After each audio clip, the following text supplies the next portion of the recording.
encontramos ubicados en la esquina del eje central y la calle 5 de Mayo, donde comienzan a reducirse todos los grupos que venían formados desde la zona del Monumento a la Revolución, con el objetivo de llegar al Zócalo capitalino. ¿Qué significa ser feminista hoy? ¿Es posible que hablar de una sola lucha cuando existen tantas formas de ser mujer y de vivir el género? Pues en la década de los 90, la tercera ola de feminismo se alzó para recordarnos algo esencial: que no hay una única voz femenina, sino un coro diverso, a veces contradictorio, pero profundamente humano. Hoy, a más de 30 años después, muchas de esas preguntas siguen vigentes. ¿Cómo enfrentamos la desigualdad cuando también vivimos atravesadas por el racismo, la pobreza, la discriminación o la identidad de género en sus diversas dudas?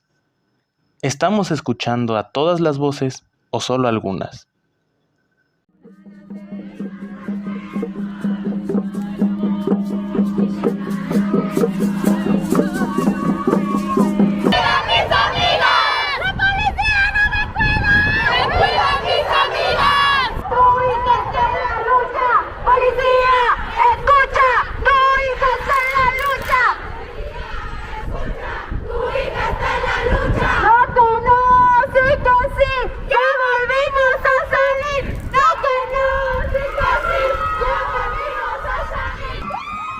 En este video te invito a mirar atrás para comprender el presente, a explorar cómo las ideas que nacieron en la tercera ola siguen transformando el movimiento feminista actual y cómo nosotros, como sociedad, decidimos qué hacer con esta herencia y cómo la vamos a abordar.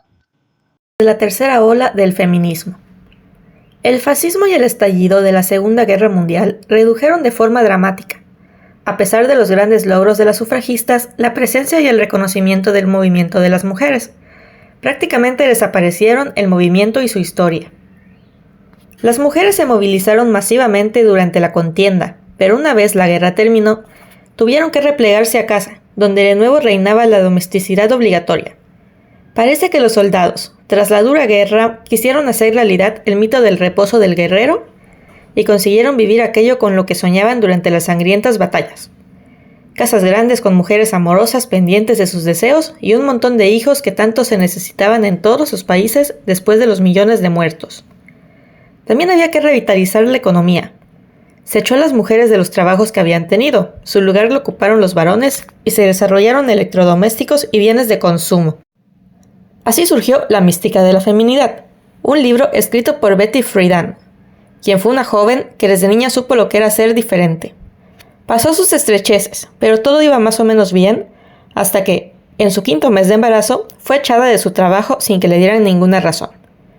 Más tarde, un compañero le explicó que no estaban dispuestos a dejar que tomara otro permiso de maternidad.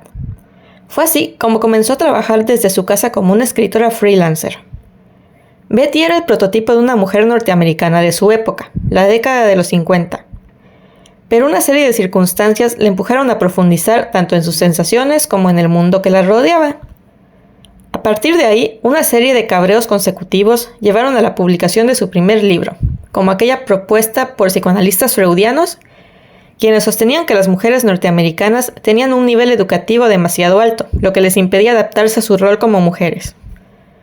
Poco más o menos decían que de aquellos barrios residenciales ideales, en los que entre 9 de la mañana y 5 de la tarde no se movía nada más que midiera más de 1 metro de alto, empezaba a surgir un rumor de desasosiego, de descontento y de ira.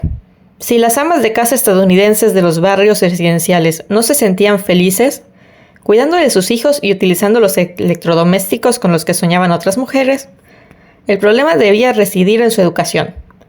La idea de educar a las mujeres tenía consecuencias negativas para ellas mismas y sus familias.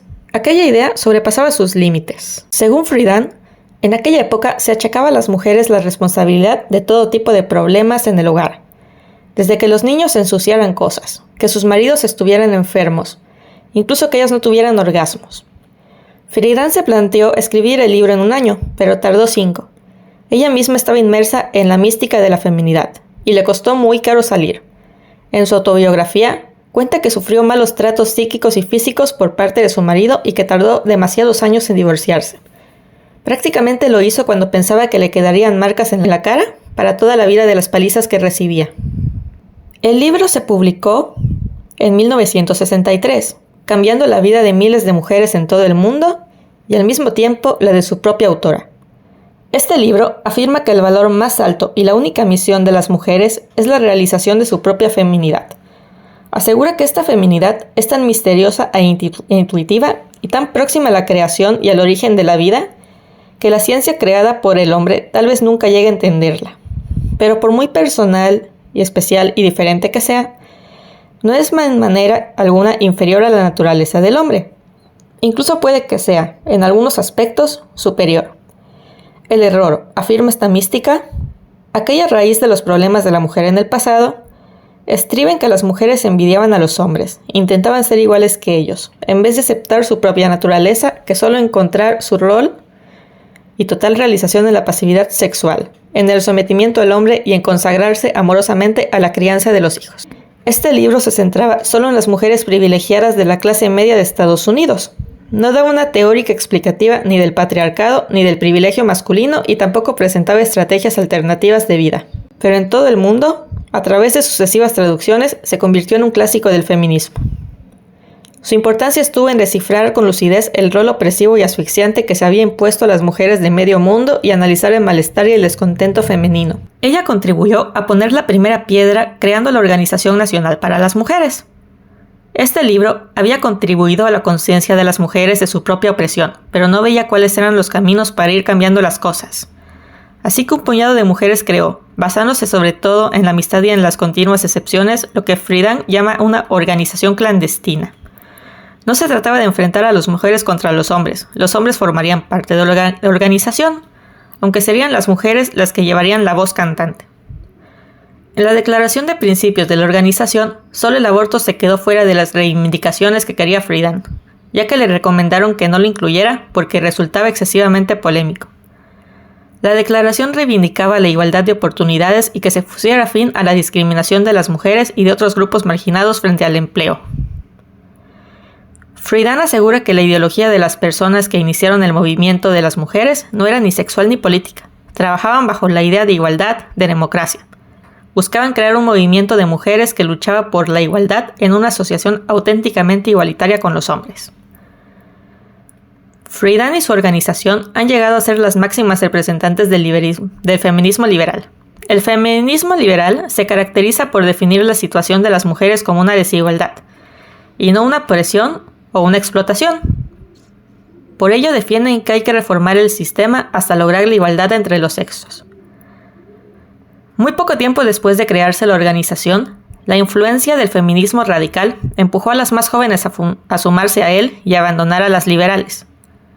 Pero años después, cuando le llegó el declive al feminismo radical, el liberal se había reciclado y así cobró un importante protagonismo hasta llegar a convertirse en la voz del feminismo como movimiento político.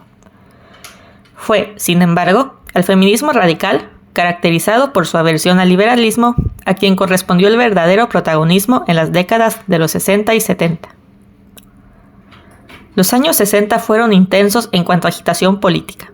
El sueño americano se había convertido en pesadilla tras el asesinato del presidente Kennedy, y las protestas juveniles se generalizaron a raíz de la guerra de Vietnam.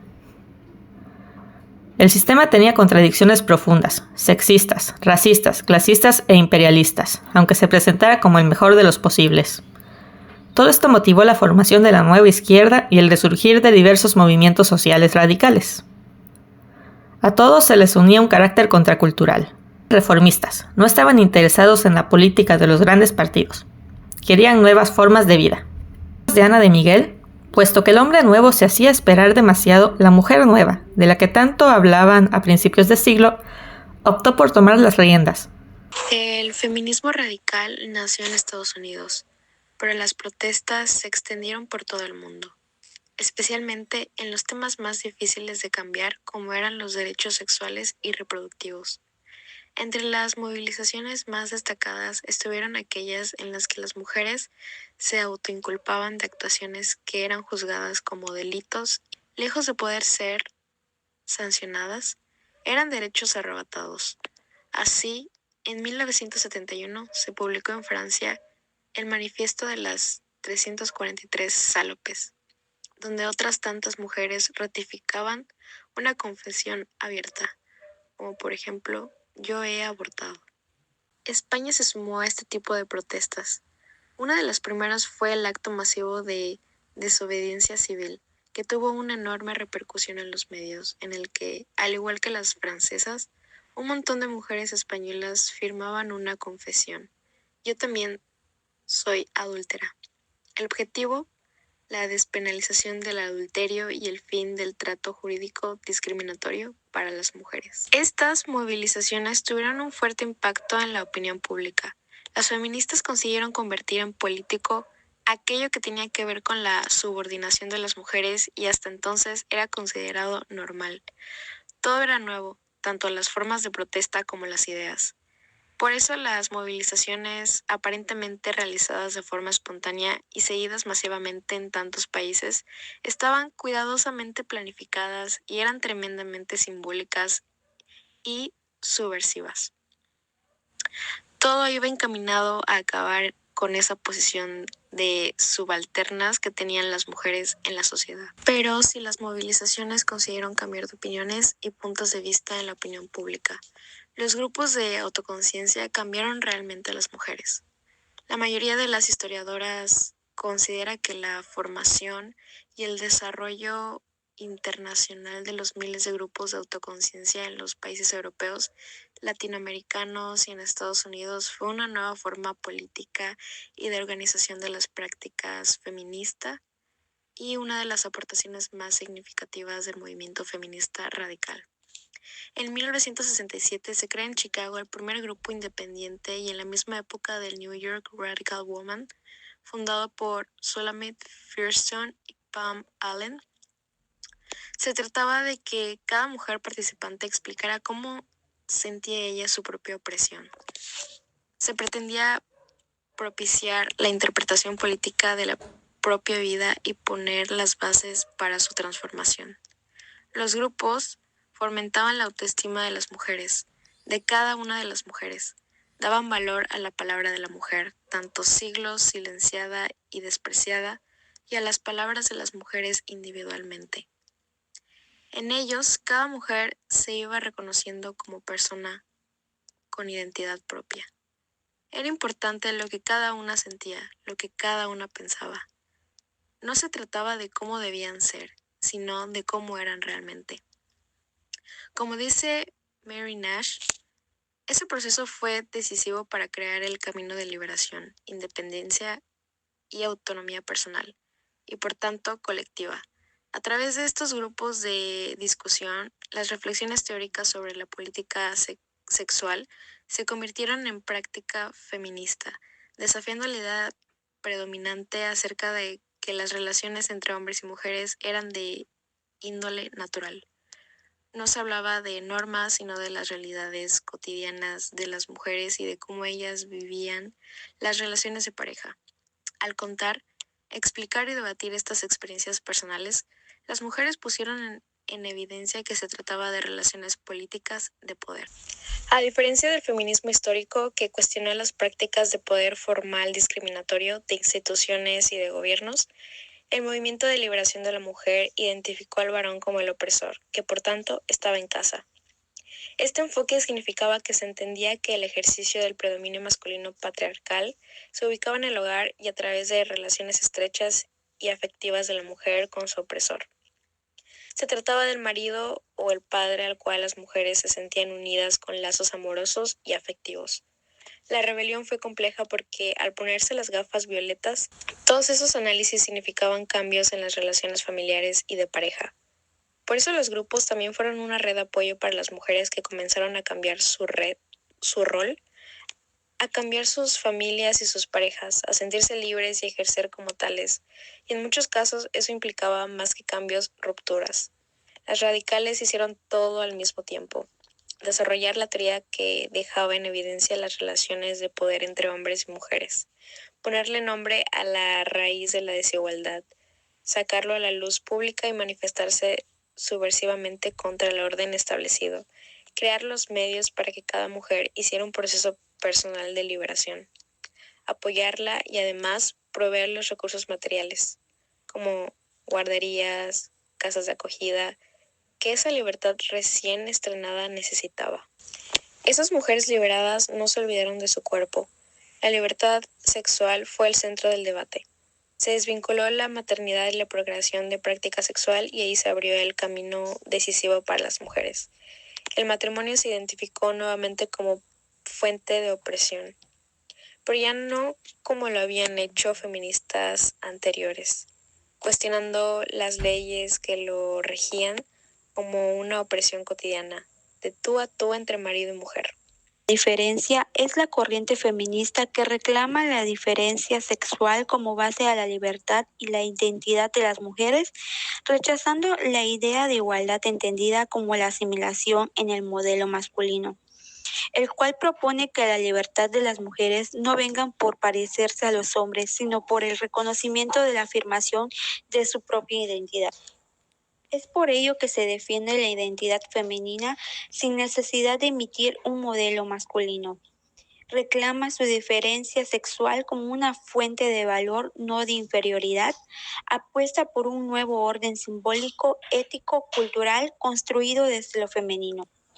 Es por ello que el feminismo institucional es una corriente que representa un giro estratégico dentro del feminismo, porque en lugar de mantenerse fuera del sistema y oponerse desde afuera, decide intervenir desde adentro de las estructuras del poder político y administrativo. Tras el surgimiento del feminismo internacional entre guerras, con el Informe Mundial sobre el Estatus de la Mujer promovido por la Liga Nacional, es por ello que en 1946 se crea la Comisión sobre el Estatus de las Mujeres de la ONU. Dado a esto, se crea en España en 1983 el Instituto de la Mujer como ejemplo de la institucionalización, donde se promueven leyes, políticas públicas y organismos como el Instituto de la Mujer. Aporta avances legales, pero genera tensiones con el feminismo autónomo por su adaptación al lenguaje político.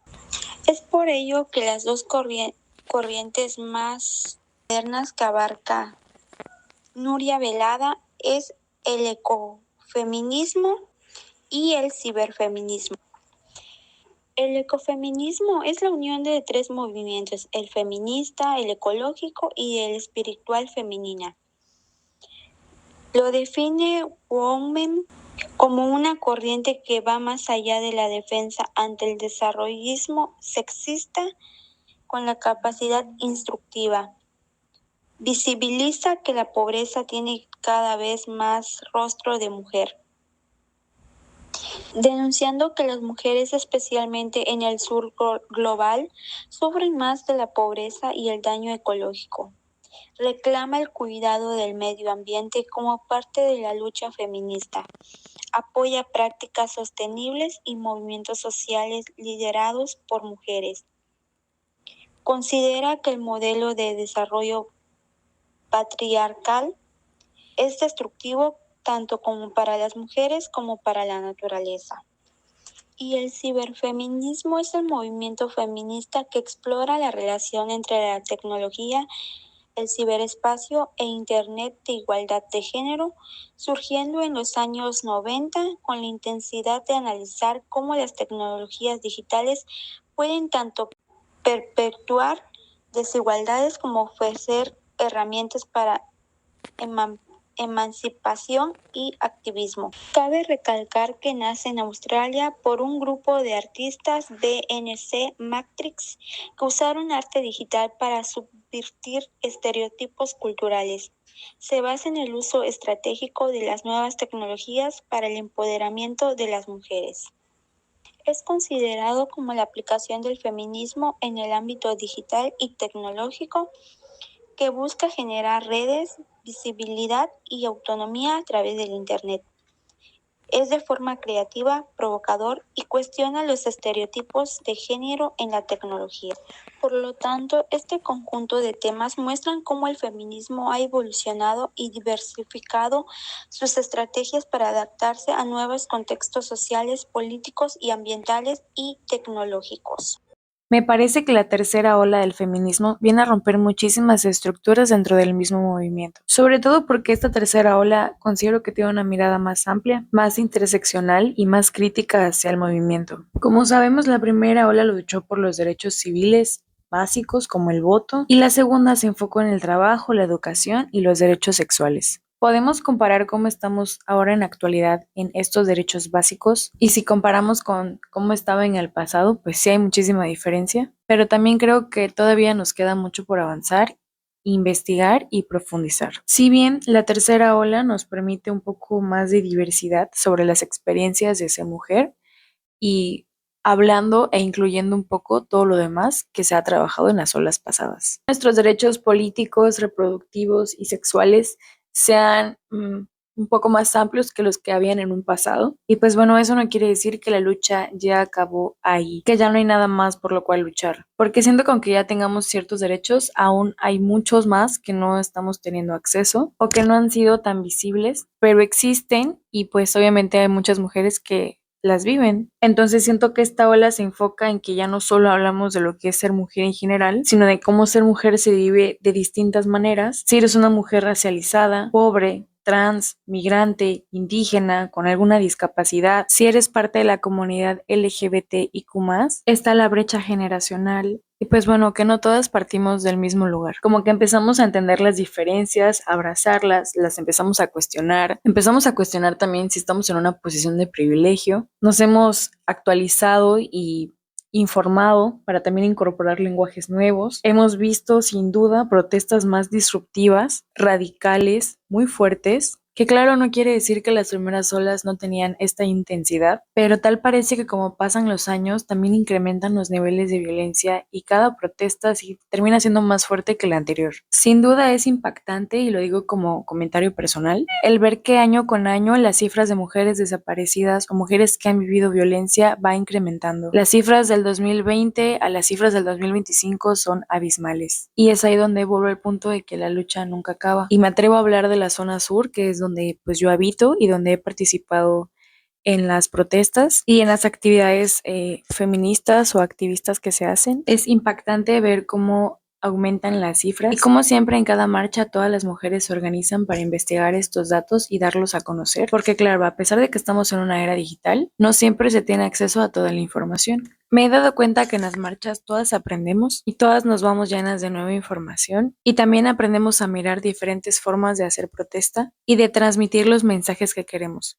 Ver la diversidad de las luchas nos permite también entenderla desde diferentes posturas. Nos muestra cómo dentro de esta lucha hay arte, resistencia, expresión corporal, un activismo digital que permite tener acceso a la información, a una información verídica y sobre todo sin prejuicios, que su principal función es educar y que todas las personas podamos entender cuál es el verdadero propósito de este movimiento y que es tan diverso. Personalmente, pues yo he estado en esta ola, que es la que le tocó a mi generación, y he encontrado un espacio donde puedo ser activista, profesional, artista, emprendedora, sin tener que encajar en una sola forma de vivir. Y me parece que si no fuera por toda la lucha que hay y que hubo, yo no tuviera el privilegio de poder elegir ser y vivir mi vida como a mí me está gustando vivirla. Y no tener que guardar una parte de mí para poder sobresalir como persona o poder tener éxito solo por el hecho de ser mujer.